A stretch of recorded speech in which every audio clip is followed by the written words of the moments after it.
Okay, let's take a look at our book cover. It's called Super Tools. So don't forget that super and tools have to both be capitalized because they're part of the title, okay? And we are going to look at our genre first. So, genre, remember, is what type of story it is. So, we have options like fiction, nonfiction, fantasy, informational. What do you guys think this story is going to be based on the cover? Well, let me give you a hint. Do our pens and pencils have faces? Nope. Our pens and pencils aren't alive. So this is obviously going to be fiction, fake, but I want you to think about what type of fiction it could be.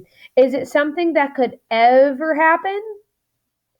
No. Okay. Pens and pencils are not living things. So this is a story that could never possibly happen, even if these characters were real, which they aren't because look at them, they're cartoons and we just can't find these guys out in the real world. So this is a fantasy story. And when we're reading, I want you guys to think about our essential question. How can we work together to make our lives better? Read about how a girl's forgotten writing tools work together to become useful again. So it looks like they look kind of unhappy right here. So it looks like our story is going to focus on how to get the girl to use them again. Because what is she going to use now? What is she so excited about? It looks like a computer or a Chromebook. So it looks like she doesn't want to write or do her work on paper anymore. She just wants to use the computer.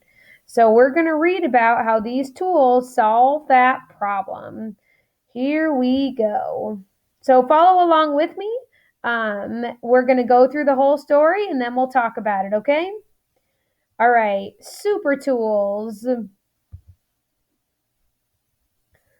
A few weeks ago, Lucy's mom and dad brought a new computer home.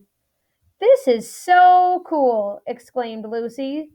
Lucy used the computer all the time, but not everyone was happy about the new computer. Lucy didn't know it, but her writing tools felt sad and useless. One day, while she was at school, they had an emergency meeting. Lucy hasn't used us in weeks, cried the markers. Can we demand to be used? Asked the crayons. No, that would be rude. But we can remind her how great we are, said the pencils. Yes, they all agreed. Let's remind her. After school, as soon as Lucy came through the door, she grabbed a glass of juice and went right to her computer. She had to write a report about birds. The writing tools watched and waited. When Lucy was done, she printed her report. That night, the writing tools got busy. They worked together to make a picture for Lucy. The pencils made a sketch. The markers drew the birds in the tree. The crayons drew the sun in a blue sky.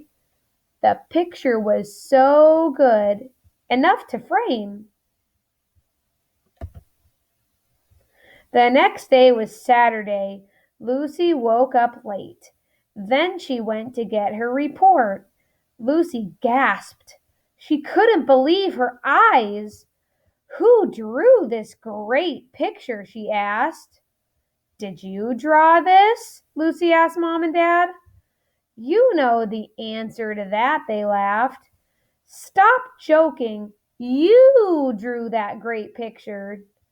That made Lucy think she wished she had drawn it. It is fun to draw, she said. Lucy hung the picture in her room. Then she took out her pencils, crayons, and markers. I'll draw my own picture for my report, she said. Lucy and her pencils, crayons, and markers worked together. They drew a super picture. From that day on, Lucy kept drawing. and their writing tools felt happy and useful.